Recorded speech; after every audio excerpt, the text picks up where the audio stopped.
کے تجربوں سے اور اپنی زندگی کے تجربوں سے آپ کے سامنے رکھ رہا ہوں کہ کیا ہوتا ہے جب انسان اس میں ہوتا ہے.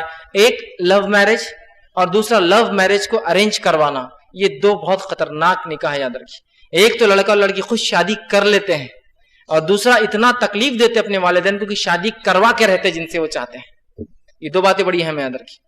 تو یہ لوگ میری اس نصیحت کو ہمیشہ یاد رکھیے کہ جب بھی تم لوگ ایسا کرو گے یا کوئی اس طرح سے کریں گا، اپنے والدین کو تکلیف دے کر نکاح کریں گا، ولی کو منوا کے شادی کروائیں گا. باپ ولی ہوتا لڑکی کا، منوا رہے اس کو، نہیں تم کو تو یہی کرنا ہے، نہیں تو میں کچھ بھی کر لوں گی. تو وہ بولتا ہے اچھا اس سے تم کچھ کرو، میں تم کو بیاہ دیتا ہوں. تو یہ لو میرج اور لو میرج کو جو ارینج کرواتے ہیں تمام غلطیاں کر کے، خطائیں کر کے، افیئرز کر کے، تمام برائیاں کر کے، وہ ایک بات یاد رکھ لے، ایسے میرجز میں سکسیس ریشو بہت لیسٹ ہے، بہت لیسٹ ہے. میں کہہ رہا ہوں نا، اتنا کم ہے کہ اسی کو انتہا نہیں. اتنی کم ایسی شادیاں سکسیسفل ہوتی ہے، بہت کم. میں کہوں گا بے انتہا کم ہے اس کا ریشو. کیوں؟ تو جب دو لوگ ملتے ہیں نا فاسد محبت کے ساتھ، بری چہرے کے عاشق ہوتے ہیں نا، ان کو ان کا اسٹائل پسند آ گیا، ان کو ان کا چہرہ پسند آ گیا، ہے نا. اسٹائلش لڑکا ہے بہت، وہ خوبصورت لڑکی، یہی دیکھا جاتا ہے. اور کیا ہے، لڑکے میں رنگ منگ نہیں دکھا جاتا، اس کی خوبصورتی نہیں، اسٹائل کتنے مار رہا ہو، چابی کیسا گھماتا، چھلے کیسے لگاتا، یہاں موبائل کیسا رکھ کر گھومتا، چلتا تو کتنا ٹیڑھا چلتا، کمر کتنی دکھاتا ہوا چلتا، پینٹ کیسی ہوتی ہے، جوتا کہتا، یہ ہوتا ہے اسٹائل. اور ان کا کیا پسند آیا تھا، ان کو چہرہ. تو یاد رکھیے، جب دو ایسے لوگ ملتے ہیں نا تو صرف اپنی اچھائیوں کو ایک دوسرے کے سامنے رکھتے ہیں جب تک وہ ملتے ہیں. لیکن جب شادی ہو جاتی ہے نا اور ایک کمرے میں پہنچ جاتے ہیں، پوری خلائیں کھل جاتی. پھر ان کے اسٹائل پورے ادھار کے تھے، ان کی اسٹائل پورے ادھار کے تھے، اور ان کی خوبصورتی 1000 روپے میں ہوتی تھی وہ روز. اب جیب میں 30,000 تو مہینے کے ہے نہیں، اور ان کے اسٹائل ادھار کے رہتے ویسے پوری خلیں کھل جاتی. یاد رکھیے. اور ایک آدھ اولاد ہونے تک تو کہاں کے کہاں جھگڑے چلے جاتے ہو، ایک آدھ اولاد ہونے تک ہی، زیادہ دن نہیں. سکسیس ریشو نہیں ہے، اس لیے کہ اللہ نے جو طریقہ دیا نکاح کا، اس سے جاؤں گے نا تو ہی سکسیسفل رہوں گے. آدھا دین ہے نا، آدھے دین کو غلط طریقے سے کرو گے تو پھر آدھی مار تو کھاؤں گے نا دنیا میں، آدھا عذاب تو بھگتنا پڑے گا شریعت کو چھوڑنے کا.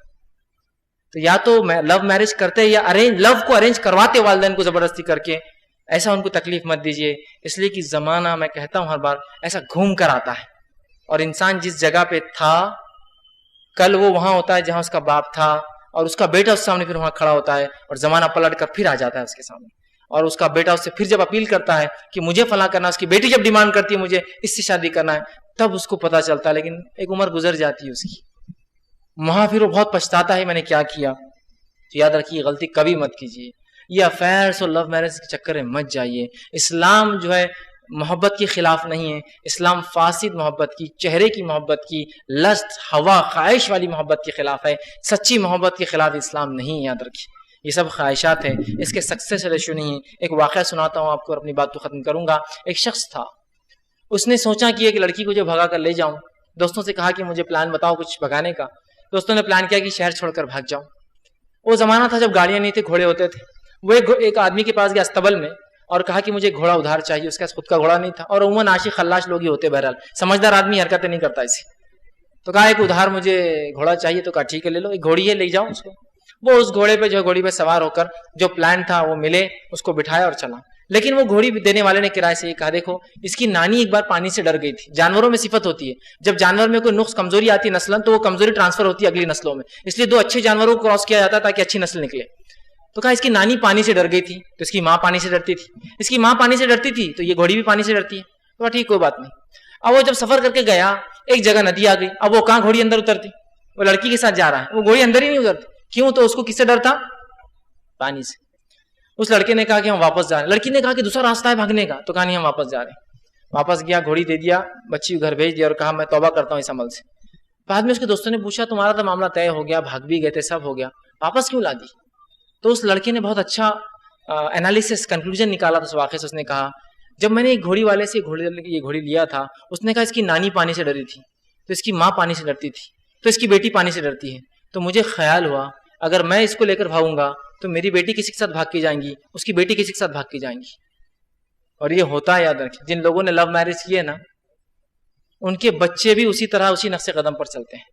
کیوں؟ وہ کیا ہوتا ہے معلوم؟ جب کوئی آدمی لو میرج کر لیتا ہے، سارے لنجھاڑے چل لیتا ہے، پورے سماج والدین کو تنگ کر لیتا ہے، اور جب وہ شادی کر لیتا ہے اور جب اس کے بچے بڑے ہوتے ہیں، لوگ بولتے ہیں بھائی تمہاری شادی کا تو کیا، تمہارے امی ابا نے تو وہ زمانے میں بھاگ کے شادی کی تھی، تب تم تو کیا ایڈوانس ایج میں ہو. You are in advance age. تمہارے لیے کیا مسئلہ ہے؟ تمہارے امی تو وہ زمانے میں بھاگے تھے جبکہ کرائے کی گاڑیاں بھی نہیں چلتی تھی، تو انہوں نے گاڑی چرا کے بھاگے تھے. بابا تمہارا کیا ہے، تم تو بہت اعلیٰ خاندان سے ہو. تو بچے بچپن سے پروگرامڈ ہوتے ہیں. اور میں نے کئی تجربات ایسے لوگوں سے سنے ہیں جنہوں نے کہا، ایک غیر مسلم صاحب تھے اور ایک چھوٹی سی تجارت کرتے تھے، آئس کریم بیچتے تھے. ایک دن مجھ سے کہنے لگے، اور بہت پہلے کی بات ہے، مجھ سے کہنے لگے اور بتانے لگے، جب میں کالج میں تھا تو مجھے ایسے کہنے لگے. ہوتا ہے نا، آپ کسی کے ساتھ بیٹھ جائیے، کچھ کھانے پینے اپنے ایکسپیرینس، وہ اپنے تجربات شیئر کرتے. تو مجھ سے کہا کہ دیکھو تم نوجوان لڑکے ہو، کبھی جو بھاگ کے شادی نہیں کرنا بیٹا. تو میں نے کہا آپ کو کیا کسی نے کچھ بتایا کہ میرے بارے میں بھاگ کے شادی کر رہا ہوں اور میری عمر شادی کی ہے کیا؟ نہیں میں خالی بول رہا ہوں، ابھی تم بڑے ہوں گے، کالج جائیں گے تو ایسا نہیں کرنا. میں نے کہا کیوں؟ تو کہا جب میں جوان تھا نا تو میں نے بھاگ کر شادی کیا تھا. تو میں نے اس سے کیا ہوا؟ تو کہا میں اس لیے بتا رہا ہوں کہ 2 مہینے پہلے میری بیٹی بھاگ گئی، تو اس وجہ سے جب سے بہت صدمے میں، لیکن میں کسی کو کچھ بول نہیں سکتا بولے، اس لیے کہ سسرال والے بول رہے یہ تو بدلہ ہے جو تو نے ہم کو تکلیف دیا. اور میں بھی سوچ رہا ہوں کہ بھگوان نے مجھے صحیح وہ اس کا بدلہ دے دیا جو میں نے کیا تھا، کسی کی لڑکی بھگایا تھا. تو مجھے کہنے لگا کہ نہیں کرنا. تو یہ ایکسپیرینسز لوگوں کے کیا سمجھ میں نہیں آتے ہم کو. تو یہ لو میرج یا لو میرج کو ضد کر کے ارینج کروانا کے ریشیو، سکسیس ریشیو بہت کم ہے، یاد رکھیے. کیوں؟ تو اس میں سماج کا کوئی پریشر نہیں رہتا، آپ پہلے سے طے کر چکے ہوتے کون چاہیے آپ کو. اب اگر آپ اپنے والد کو بولے کہ یہ لڑکی میرے سے ضد کرتی، میری آپ کی جو بہو ہے میری بیوی ہے نہیں سنتی، ضد کرتی، اپنے میرے سالوں کو لا لے رہی ہے، اپنے بھائیوں کو لا لیتی، فلاں کرتی، تو آپ کیا بولیں گا؟ بیٹا آپ کی پسند تھی، اب آپ دیکھیے کیا معاملہ ہے. آپ سالے والے دھوکے جائیں گے تو پھر ہم دیکھیں گے کیا ہوتا. لیکن ابھی تو ہم کچھ نہیں کر سکتے، اس لیے کہ آپ تو اڑے تھے، سن نہیں رہے تھے. اب اگر لڑکا ظالم مل گیا، لڑکی کو دھو رہا ہے خوب، لڑکی جا کے بولے ابا وہ بہت دھو رہا ہے، تو ابا کیا بولتے ہیں؟ بیٹا یہ ڈٹرجنٹ تو تم نے طے کیا تھا کون سا دھلائی کے لیے ہونا، ہم نے تھوڑی لائے تھے یہ سرف چن کے تمہارے لیے کہ دھوئیں گا. یہ تو تمہاری چنی ہوئی صابن ہے نا، دھو رہا ہے تم کو تو دھو لو. سپورٹ نہیں ملتا نا، دونوں فیملی سپورٹ نہیں کرتی ہے، دونوں ہاتھ اٹھا لیتے ہیں، تو آپ بے سہارا ہو جاتے ہیں. بیچ میں معلق بادلوں کے جیسا، نہ آسمان کے اوپر ہے نہ نیچے، بس لٹکے ہوئے بیچ میں. بہت بدترین زندگی ہوتی ہے، یاد رکھیے. تو یہ ایکسپیرینسز یاد رکھیے لوگوں کے. یہ میری نصیحت کو یاد رکھیے، کبھی بھی کوشش مت کیجیے لو میرج مطلب جس میں پہلے افیئر کر لیا، آپ سب طے کر لیں. ہاں کوئی اچھی لڑکی، دیندار لڑکی، جو صفتیں آپ کو چاہیے، چہرے کا عاشق نہیں ہے وہ آدمی، صفتوں کا عاشق ہوتا ہے کسی کے، اچھی خصلتیں، اچھے خاندان، اچھی صفات، دینداریاں اور یہ سب چیزوں کو دیکھتا ہے اور اپنے والد سے احتراماً کہتا ہے کہ گھر کی لڑکی اچھی دکھتی ہے، آپ رشتہ بھیجے تو بہت اچھی بات ہے. اور اس طرح سے کچھ ہوتا ہے تو ٹھیک ہے، ورنہ آپ سب کچھ کر کے پھر والدین کو رسوا کر کے نکاح کرے یا لو میرج کو ضد کر کے ارینج کروا لے اس میں سے، اور بھاگ کر شادی کرے، پھر تو بیڑا ہی غرق. یہ چکر میں مت جائیے. سلوشن راستے بہت سے ہیں. والدین سے بہرحال آخری نصیحت کر کے بات ختم کروں گا. آپ کے بچوں کو اگر ایسا چہرے کا عشق ہو جاتا ہے اگر کبھی، تو ان کو سمجھائیے. اس کا حل یہ نہیں ہے کہ سیدھا سدھر جاؤ تو تمہیں ٹانگیں توڑ دوں گا، یہ حل نہیں ہے. بیٹا تم سیدھے جاؤ تو کالج بند کر دوں گا، برقع پہنا دوں گا، یہ حل نہیں ہے. آپ ان کو بتا نہیں رہے کیا نہیں کرنا ہے. صرف آپ کو برقع پہنانے سے، اسکول چھڑانے سے، کالج چھڑانے سے یہ سلوشن نہیں ہے بھائی. وہ محبتیں ایک بیماری کی شکل میں اس کے دل میں بس جائیں گی اور ناسور بن جائیں گی اس بچی اور بچے کے لیے. ایکسپلین کیجئے، سمجھائیے کہ محبت کیا ہے، عشق کسے کہتے ہیں، حقیقی عشق کس سے ہونا چاہیے، حقیقی محبت کس سے ہونا چاہیے، اس کے طریقے کار کیا ہوں گے. یہ طریقہ بیٹا درست نہیں ہے، اس کے نقصانات بتائیے، تو اس کو بات سمجھ میں آئیں گی. خالی روک دینے سے، ضد پڑ جانے سے ہمارے خاندان میں ایسا نہیں ہوا. دیکھیے یہ بات صحیح آپ کے خاندان میں نہیں ہوا ہوگا.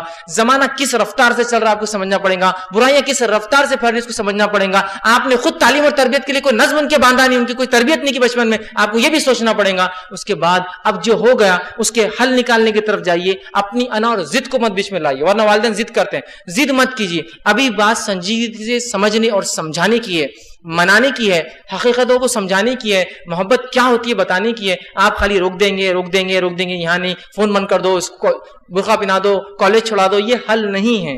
آپ کو ایکسپلین کرنا ہے، ان کو سمجھانا ہے، ان کے دلوں میں اللہ اور اس کے رسول کی محبتوں کو بٹھانا ہے تاکہ یہ فاسد محبتیں ان کے دل میں جگہ ہی نہیں رکھ سکتے.